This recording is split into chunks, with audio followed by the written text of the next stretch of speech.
What is going on, guys? Horizon here, and welcome back to another replay analysis. Today we are taking a look at specifically how 50-50s in Rocket League, if you're good at them, can result in you winning more games. Because, as it turns out, 50-50s aren't actually luck, and if you can get good at them, you can drastically increase your rank and your ability to win games in this game. So we're going to take a look at this replay. We're going to look specifically at all of the challenges that happen and see how positioning your car and how you go into challenges can help you better win them. So let's go ahead and get right into it. I'm just kind of chilling mid here for a pass from my teammate. I see my other teammate move in, so I kind of back off at this point because there's no reason for us both to be there. So giving my teammates space and allowing them to kind of create what they want to create without stepping on any toes is a good idea in this instance. We back off, moving over to the left because that's where the ball is going to get cleared to. Okay, so I think we need to look at something else here as well. Because, alright, so the ball comes over here, that's great. I think we need to start looking at the whole idea of what my touch is actually going to create. Because I feel like a lot of people in this game are just like, the ball is here, I'm going to hit the ball just to hit the ball. But at the end of the day, we want all of our touches to mean something. We don't want them to be completely worthless. So what exactly is my touch trying to create here? Because I have a couple options. Either I can try to play this ball around the guy that's challenging me up the wall and take control of it, or I can try to bang it off the back wall for a pass. If I bang it off the back wall for a pass, I'm going to want it to be more mid than not. Unfortunately, in this instance, I just bang it dead in front of me, which coincidentally, it's not bad, right? Like, it puts it in a scoreable position, but if this was more mid, and, you know, my teammates were also there, which I didn't know they weren't at the time, it would have been a better opportunity than it is just banging it straight off the back wall. Still not a bad play, and it's not a bad idea to pass it off the back wall, but I think where exactly we're playing it off the back wall is an important thing to look at. This is all fine. Let's see if there's anything better that can be done here. So the ball comes in. I'm going to go up on the back wall for this. I could have maybe tried to control it, but I mean the bang off the wall isn't the worst idea. And it might end up, like, luckily he touches it. I think if he actually doesn't touch this here, then we might actually be seeing an issue. Because with where this ball is going, it looks like it may just bang off the sidewall and come mid, which is not what we want to be doing. So once again, being careful about where exactly we're playing the ball and not just hitting the ball to hit it, but making sure there's actually purpose behind our touches. Luckily he hits it for us and we're able to get it out. Rotate on the way back, pick up the full boost, that's good. Go up for this. Unfortunately, we play it directly into the ceiling. On this one, we would have wanted to, let's see here. We would want to get more even with the ball so that we can play it down into their corner or towards their net. Instead, we get kind of underneath it and we play it straight up. And unfortunately, that's going to drop right back down pretty much to exactly where it was anyway. So there's not a whole lot gained from that at all in reality. And is this? Yep, alright, so here's our first big example of a challenge. So let's take a look at this one, and let's see what we got going on. So, where are we attacking the ball? So this is an instance, right here, where you want to put your full body weight behind the middle of the ball. And more importantly, you want to make sure your center of mass is above the opponent's center of mass. Because in that case, no matter what happens here, you're going to be able to play the ball over the top of them, which is what we want out of any challenge. So by attacking this ball a little bit high, it's allowing us to play it over the guy that's attacking it low. In this situation, it works out a little bit luckier than in most, where the ball just kind of pinballs right into the net. But that is not standard happenings. Yeah, attacking the ball high when an opponent attacks it low is normally a good idea. And we got another Like little roller, that's nothing to be concerned about though. That's just an open net. Going over to the side here, waiting to see what happens. And an unfortunate challenge. Let's see what happens here on the kickoff. See what happens here. First challenge.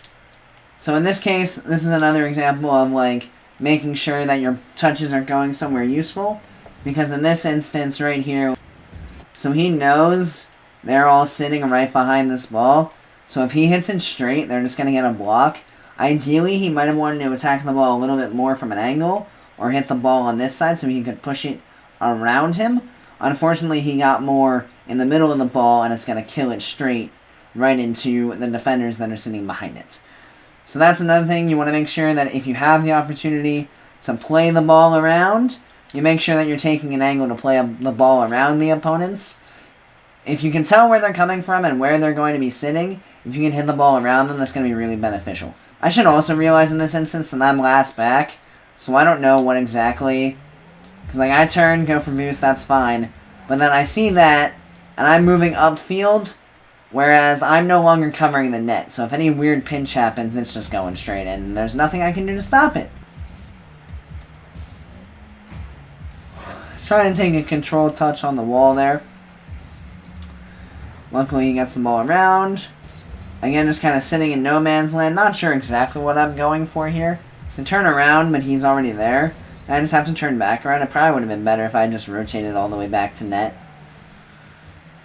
Alright, moving on. Nice challenge win over the top. Let's take a look at this one again. Let's take a look at how this happens. So yep, that's essentially another, like, delayed type thing. And in this case, the Fennec hitbox being taller than the... is that the Jaeger? I think that's the Jaeger. Then the Jaeger hitbox allows it to pinball off that car back into the Fennec, and the hitbox allows, since it's technically higher, allows it to pinball back and then technically bounce out. So if we watch this in super slow-mo, boom, boom, and out. There it goes. Small hitbox, shortened hitbox back into the tall hitbox means the tall hitbox is going to win if both cars are sitting on the ground, and we get the win on that challenge. This is a nice little play here. So in this instance, I go up for it, and I know I want to get a really light touch, so I just rotate my car so that the ball is going to bounce off the bottom of it, so it stays pretty much frozen right where I really want it, and it doesn't bounce too hard off the back wall, allows my two teammates to follow up, and we get the goal out of it. Beautiful. Nice little touch to keep the play in. We get control of the ball here.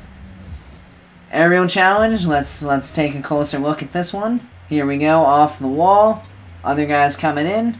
Let's see where the point of contact is. So he's turned his car sideways, which has put his hitbox sideways, which means that when this pings off, so I'm positioned further to the left, he's going to hit the ball on the right, which is going to hit the ball into me being positioned on the left, which is going to allow it to pinch out to the left. Simple physics. I'm sure. I almost failed physics, but yep, that is exactly what you'd expect.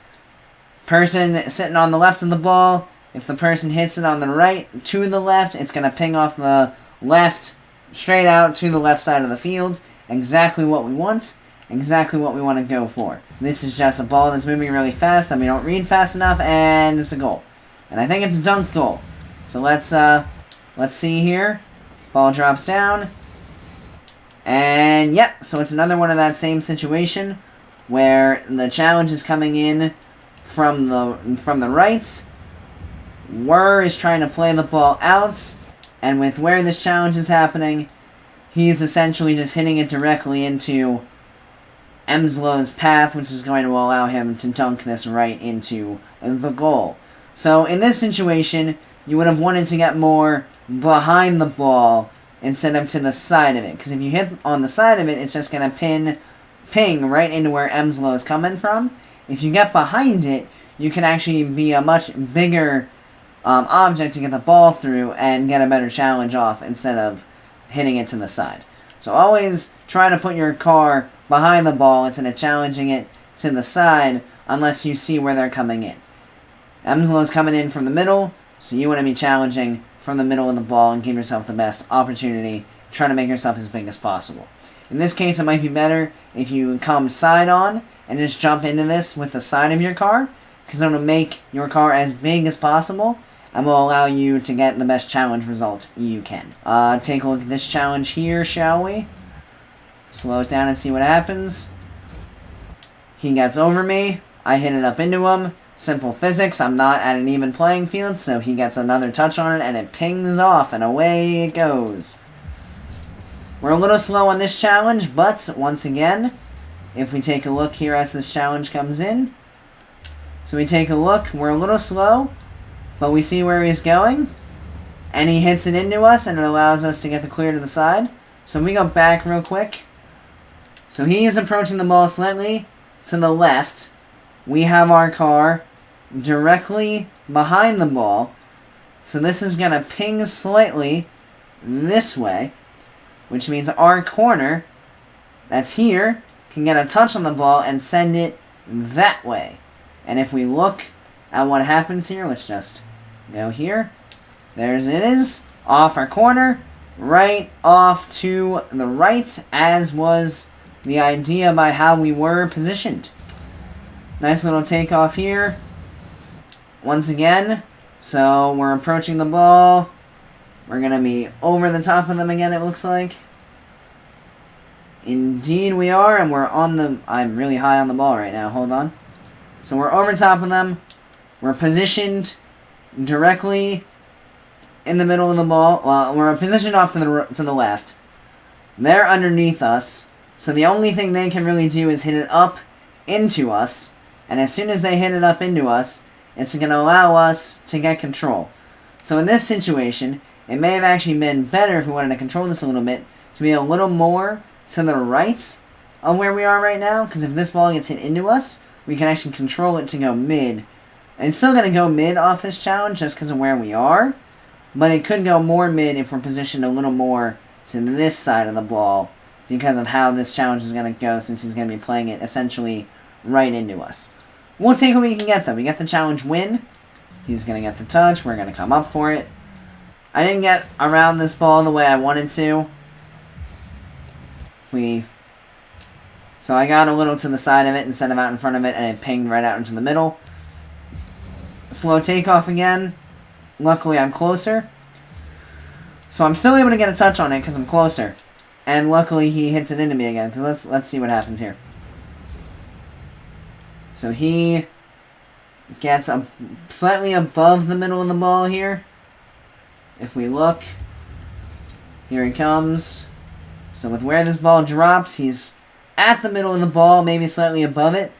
But I'm just there enough that with him hitting this straight, essentially, not up, I'm able to get a touch on it. If you're going to beat an opponent to the ball and you want to have full control, if you know you're going to win, if you get the bottom of the ball, you'll be able to play it over him. If you get the middle of the ball and they're at ball level, they're going to get a block.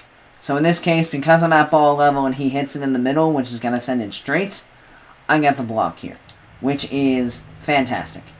And then through the pinch, it kind of just pings out to the side. And that will wrap it up. Yeah, so challenges, they're not random. Physics exist.